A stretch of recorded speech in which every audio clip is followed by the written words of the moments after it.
Hey, this is Conway, and you're watching Idolator.com.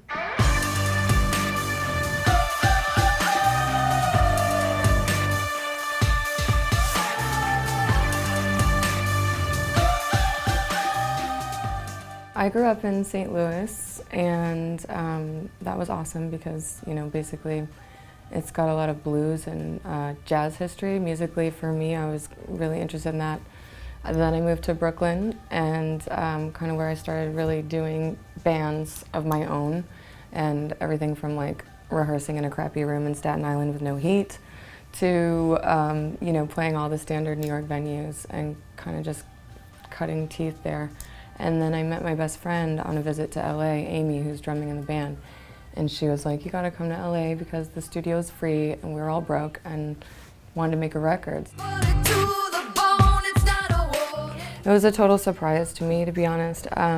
We found out 1 week before that we were going out with her, and we'd been hearing for a while that she was saying no to a bunch of people, couldn't make up her mind, like, I'm not totally sure, and then all of a sudden we get this call and it was like, "We want to invite you to the tour in 6 days." So we were like, ugh, and basically just scrambled and got everything together.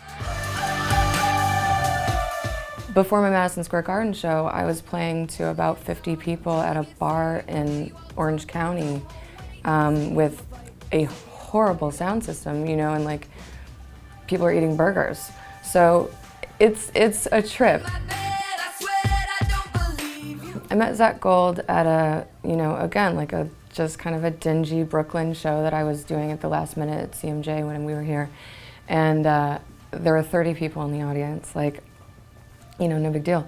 But we rocked it because that's what we do. And he came up to me at the show and was like, "I'm a director, I'd love to do something with you."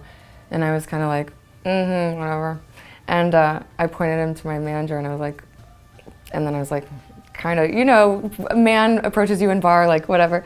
And then later on looked at his website and was like, "Oh my God, I'm an idiot."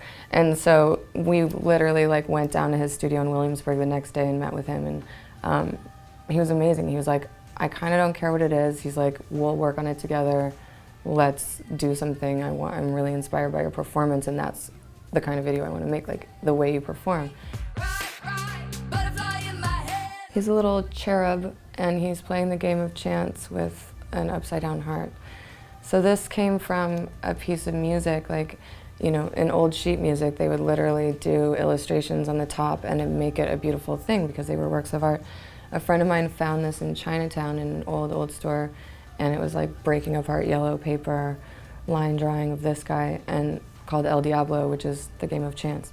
And I was like, my brain exploded because I was like, oh my God, it's music, it's love, it's the chance of it all, it's the mystery, like it's everything that I believe and live my life by pretty much, which is basically a toss. It's like, maybe it'll happen, maybe it won't.